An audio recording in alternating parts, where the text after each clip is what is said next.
Assalamualaikum warahmatullahi wabarakatuh. Perkenalkan, nama saya Arif Rahman, kelas 10G. Pada kesempatan kali ini saya akan menyampaikan materi bab 2, pengetahuan dasar pemetaan. A. Peta. Penjelasan tentang wilayah, lokasi, dan ruang dapat direpresentasikan dengan peta. Pembuatan peta dilakukan untuk menunjukkan gambaran permukaan bumi. Secara umum, peta dapat dikelompokkan berdasarkan isi dan skalanya. A. Jenis peta. Berdasarkan isi atau informasi yang disampaikan, peta dikelompokkan menjadi peta umum dan peta khusus atau peta tematik. 1. Peta umum. Peta umum adalah peta yang memberikan gambaran permukaan bumi secara umum, seperti bentuk morfologi, sungai, gunung, permukiman, jalan, dan unsur-unsur geografis lainnya. 2. Peta khusus atau peta tematik. Peta khusus atau peta tematik adalah peta yang memberikan gambaran yang bersifat khusus atau peta yang memiliki tema tertentu. B. Jenis peta berdasarkan skala. Berdasarkan besar skalanya, peta dapat dibedakan menjadi beberapa kelompok, antara lain sebagai berikut. A. Peta kadaster. B. Peta skala besar. C. Peta skala sedang. D. Peta skala kecil. E. Peta skala geografis. 3. Fungsi peta. Fungsi pembuatan peta diantaranya: A. Memperlihatkan atau menunjukkan posisi atau lokasi suatu wilayah di permukaan bumi. B. Menggambarkan fenomena-fenomena dan bentuk-bentuk di permukaan bumi. C. Memperlihatkan ukuran, luas daerah, dan jarak di permukaan bumi. 4. Proyeksi peta. Peta merupakan penggambaran bentuk muka bumi dalam bentuk bidang datar. Bumi berbentuk elipsoid, tetapi peta berbentuk bidang datar. Proyeksi peta adalah teknik untuk menggambarkan permukaan bumi melengkung di atas bidang datar. Ada beberapa jenis proyeksi peta, yaitu: A. Proyeksi peta berdasarkan bidang proyeksi. Berdasarkan bidang proyeksi yang digunakan, proyeksi peta dibedakan menjadi sebagai berikut. 1. Proyeksi azimutal atau proyeksi zenital. 2. Proyeksi kerucut. 3. Proyeksi silinder. B. Proyeksi peta berdasarkan posisi sumbu simetri. Jenis proyeksi peta dikelompokkan sebagai berikut. 1. Proyeksi normal atau polar. 2. Proyeksi transversal atau ekuatorial. 3. Proyeksi miring atau oblik. C. Proyeksi peta berdasarkan kedudukan. Bidang proyeksi terhadap bumi dibedakan menjadi dua jenis sebagai berikut. A. Proyeksi tangan atau menyinggung. B. Proyeksi sekan atau memotong. D. Proyeksi berdasarkan ketentuan geometrik dan dipenuhi ketentuan geometrik, diantaranya terdiri dari jarak antara titik, luas permukaan, besar sudut, dan bentuk yang digambarkan di peta. Jenis-jenis proyeksi berdasarkan ketentuan geometrik yang dipenuhi adalah: A. Proyeksi ekuidistan, proyeksi konform, proyeksi ekuivalen. 5. Keterampilan dasar membuat dan membaca peta. A. Keterampilan dasar membuat peta. Peta yang baik adalah peta yang pembuatannya sesuai dengan kaidah-kaidah kartografi. Dalam kaidah kartografi, peta yang baik harus memiliki komponen-komponen berikut: 1. Peta utama. 2. Judul peta. 3. Garis tepi. 4. Garis lintang dan garis bujur. 5. Orientasi arah atau penunjuk arah. 6. Skala peta. 7. Geografis pada peta. 8. Legenda peta. 9. Inset peta. 10. Sumber dan tahun pembuatan peta. B. Keterampilan membaca peta. Membaca peta dapat diartikan sebagai usaha mempelajari atau mengetahui kenampakan yang ada melalui simbol-simbol yang ada di dalam peta. Jenis-jenis simbol yang digunakan dalam peta adalah simbol titik, simbol garis, dan simbol area. 6. Interpretasi.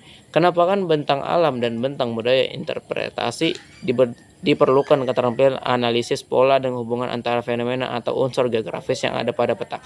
Kenampakan atau unsur-unsur geografis dibagi menjadi dua, yakni kenampakan atau bentang alam dan bentang sosial budaya. 7. Manfaat peta. A. Bidang pertanian. Peta dapat dimanfaatkan untuk menunjukkan wilayah yang sesuai untuk lahan pertanian tertentu. Jenis-jenis peta yang digunakan seperti peta curah hujan, peta jenis tanah, dan peta topografi. B. Penginderaan jauh.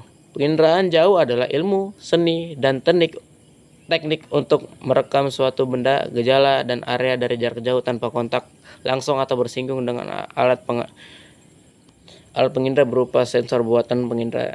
Penginderaan jauh atau disingkat inderaja, remote sensing, mengacu pada kegiatan pencatatan, mengamati, memersepsikan benda atau peristiwa di tempat yang jauh. Komponen penginderaan jauh. Penginderaan jauh memerlukan serangkaian komponen yang saling bekerja secara terkoordinasi untuk memperoleh informasi geosfer yang diperlukan. A. Sumber tenaga. Sumber tenaga berfungsi agar sensor dapat merekam objek dari cahaya yang dipantulkan oleh objek. Sumber tenaga yang digunakan dalam sistem penginderaan jauh adalah 1. Penginderaan jauh sistem pasif, dan 2. Penginderaan jauh sistem aktif. B. Atmosfer. Atmosfer mempunyai peran menghambat atau mengganggu tenaga sinar matahari yang dapat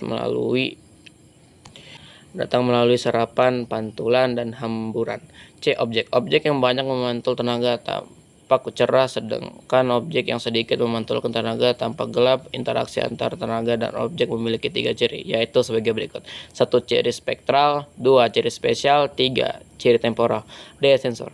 Sensor adalah benda yang digunakan untuk melacak, mendeteksi, dan merekam objek-objek di alam dalam jangkauan tertentu. Berdasarkan proses perekamannya, sensor dibedakan menjadi 2, yakni 1. Sensor fotografik, 2. Sensor elektronik. E. Wahana. Wahana adalah kendaraan yang digunakan untuk membawa sensor guna mendapatkan data inderaja. Wahana dapat dibedakan menjadi 3 kelompok, yaitu sebagai berikut. 1. Pesawat terbang rendah sampai menengah. 2. Pesawat terbang tinggi. 3. Satelit. F. Perolehan data. Perolehan data dapat dilakukan dengan cara manual dan digital. G. Penggunaan data. Tingkat keberhasilan dari penerapan sistem penginderaan jauh ditentukan oleh pengguna data. Kemampuan penggunaan data dapat menerapkan hasil penginderaan jauh dipengaruhi pengetahuan yang mendalam tentang disiplin ilmu masing-masing. 4. Jenis citra. Penginderaan jauh terdapat beberapa jenis citra penginderaan jauh, yaitu A. Citra foto. Citra foto berupa potret objek di permukaan bumi. Ada 4 jenis citra foto, yakni sebagai berikut. 1. Foto pankromatik atau foto udara konvensional. 2. Foto ortokromatik. 3. Foto ultraviolet. 4. Foto inframerah. B. Citra non-foto. Citra non-foto adalah hasil penginderaan jauh yang tidak menggunakan sensor kamera, tetapi sumber sensor, gelombang elektromagnetik, dan wahana. Jenis citra non-foto berdasarkan sumber sensor terdiri dari citra tunggal dan citra multispektral. B. Jenis citra non-foto berdasarkan gelombang elektromagnetik. 1. Citra inframerah termal. 2. Citra radar dan citra gelombang mikro. C. Jenis citra non-foto berdasarkan warna yang digunakan. 1. Citra dirgantara atau airborne image. 2. Citra satelit atau spaceborne image. Citra ini dapat dibedakan lagi berdasarkan penggunaannya, yaitu sebagai berikut. 1. Citra satelit untuk penginderaan planet. B. Citra satelit untuk penginderaan cuaca. C. Citra satelit untuk penginderaan sumber daya bumi. D. Citra satelit untuk penginderaan laut. 5. Interpretasi citra penginderaan jauh. Ada beberapa unsur yang diperhatikan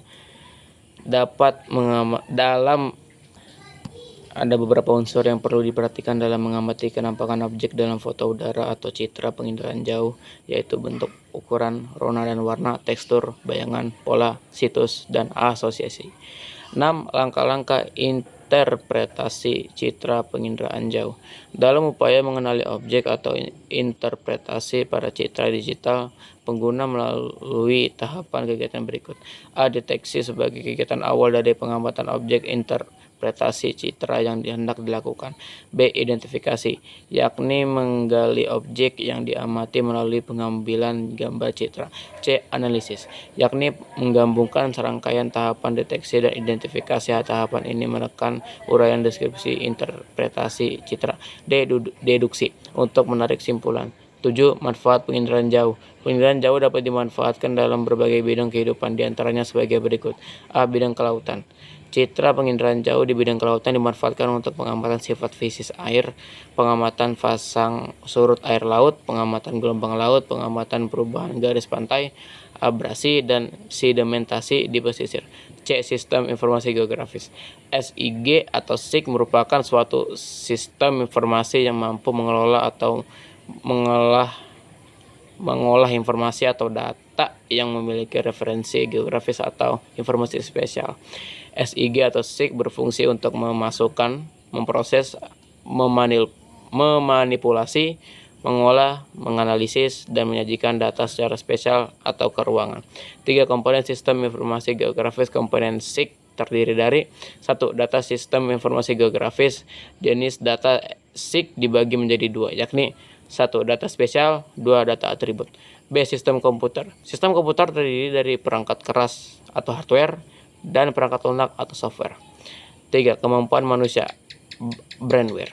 Dalam SIG, kemampuan manusia diperlukan untuk menjalankan sistem mulai dari memasukkan, mengolah, menganalisis, menyimpan, dan menyajikan data. 4. Subsistem sistem informasi geografis dalam pengolahannya. Terdapat 4 subsistem sistem informasi geografis atau SIG. A. Subsistem memasukkan atau input. B. Subsistem manajemen data. C. Manipulasi dan analisis data. D. Subsistem keluaran atau output. 5. Manfaat sistem informasi geografis SIG dengan segala keunggulannya dapat dimanfaatkan dalam berbagai bidang. Beberapa contoh penerapan SIG adalah sebagai berikut. A. Bidang pendidikan, SIG berguna untuk menentukan lokasi pendidikan. Sistem informasi pendidikan alat bantu pemahaman dan pembelajaran untuk masalah-masalah geografis bagi siswa. Terima kasih. Wassalamualaikum warahmatullahi wabarakatuh.